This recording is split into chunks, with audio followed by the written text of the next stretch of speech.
Hello, welcome to this lesson. We are going to talk about interest rates and valuation.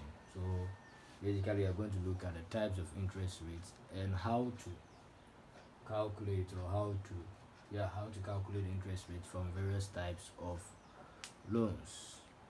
So, we'll start by looking at the definition of interest rate. Interest rate.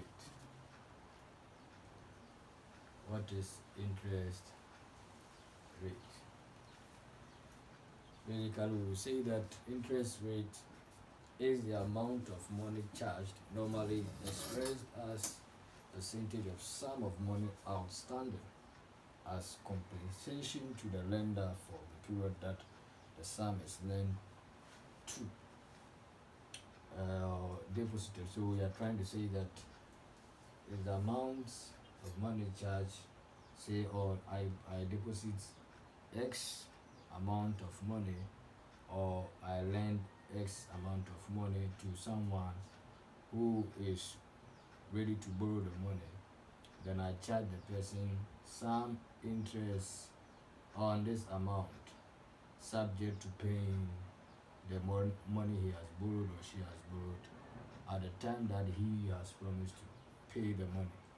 So this amounts that I'm charging as interest can be expressed as a percentage. That is what I mean by interest rate is the amount of money charged, normally expressed as percentage of sum of money outstanding as compensation to the lender for the period that the sum is deposited.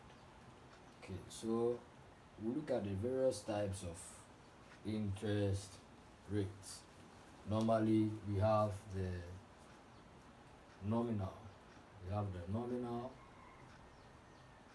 we have real interest, we have rate of return, and we also have yield to maturity. Yield to maturity. Okay, so we'll take our time to explain all these types of interest rates. So we have nominal interest rate, real interest rate, rate of return, and then yield to maturity. So what is the nominal interest rate? When we want to talk about nominal interest, we are talking about the interest rate that is not adjusted.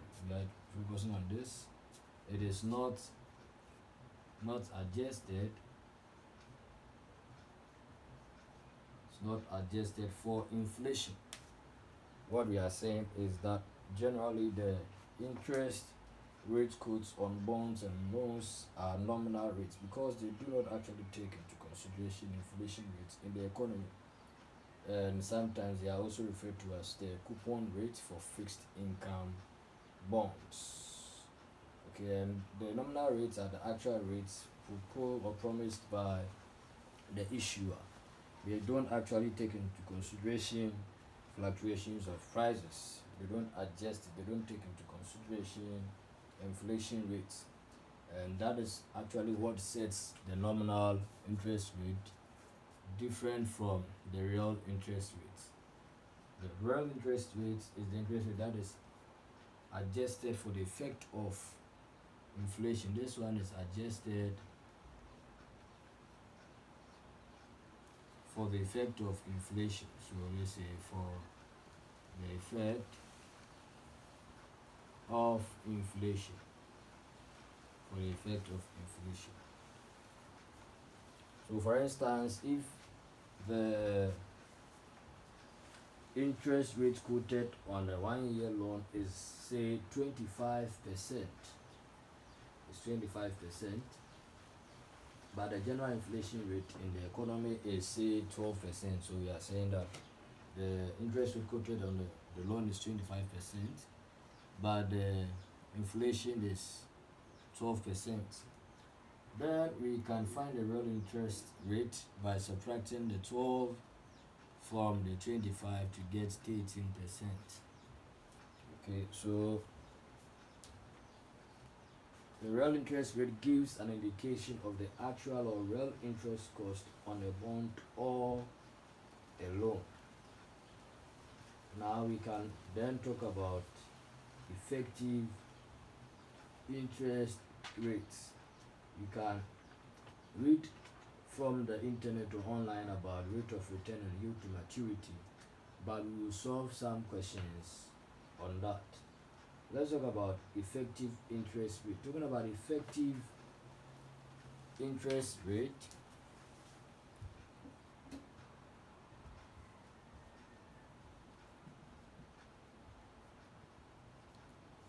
we would say that it is the interest rate which during its determination takes into account consideration the compounding periods.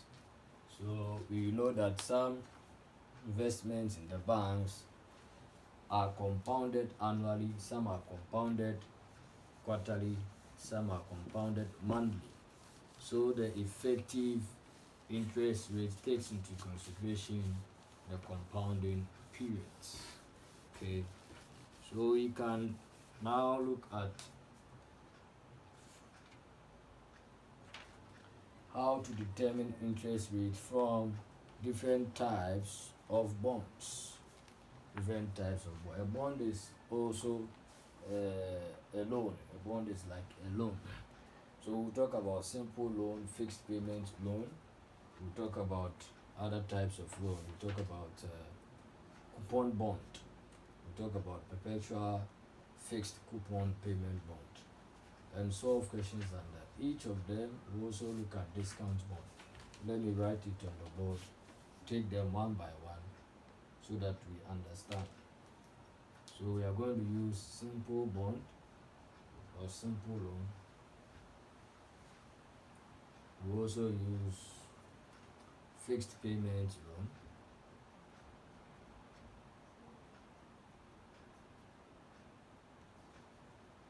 We're also going to use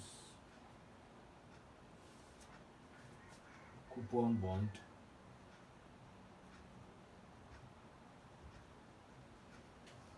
We'll use perpetual fixed coupon bond or coupon payment bond, and then finally we'll look at discount bond. We'll use all these to determine interest rates. We use them to determine interest rate. Now the determination of interest rate is actually based on the time value of money principles. Since the interest rate or yield to maturity is the rate that equates all future cash flows of a bond or loan to its initial cost. Remember the time value of money. You say that if you put money in an account at time 0, by the time it gets to time t, you have some form. You can have your principal here, interest is paid, you have your principal here. By this point you can have your principal and your interest. Okay, so that is actually the time value of money. Money today is not the same as money tomorrow. Money today can be affected by inflation and other factors tomorrow, which can make the money devalue, or let me say make the money appreciate or depreciate. So money keeps changing as and when time keeps on adding. So basically, based on this principle, we say that the yield to maturity on a loan can be determined by applying an appropriate time value of money principle, which will be partly influenced by the nature of the cash flows of the loan or bond. And we shall use 4 main types of loans.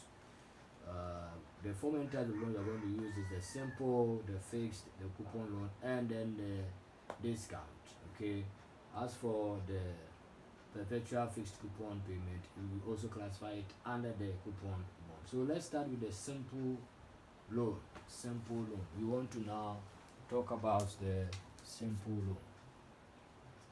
Now the simple loan is the loan that promises the holder no periodic payments in terms of repayment of principal or interest, but the payment of a one-time end of loan period amount that includes the principal and interest. What we are saying is that in terms of the simple loan, let me underline here. In terms of the simple loan, the borrower is going to pay back the lender's money one time. The borrower is not going to break the money into parts. Okay, so if I have, let's say 0 here, I have 2 here, I can have let me say 1, 2, 3, 4 up to n. The borrower is not going to pay in parts, let's say time 1, time 2, time 3, time 4 up to the end period, but the borrower is just going to pay back the loan here one time. Okay, just wait and pay the loan at the end of the loan period. So let's take an example. We want to say that Kweku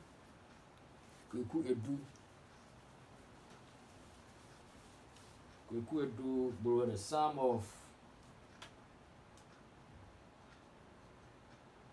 1,000 Ghana cedis from RRT Bank Ghana Limited for a period of 3 years. So this is the amount borrowed. Okay, he borrowed it for a period of 3 years. The terms of the loan agreement specify that the total amount of 1,600 Ghana cedis represent the interest and the principal that should be paid at the end of. So this is the principal plus the interest to be paid at end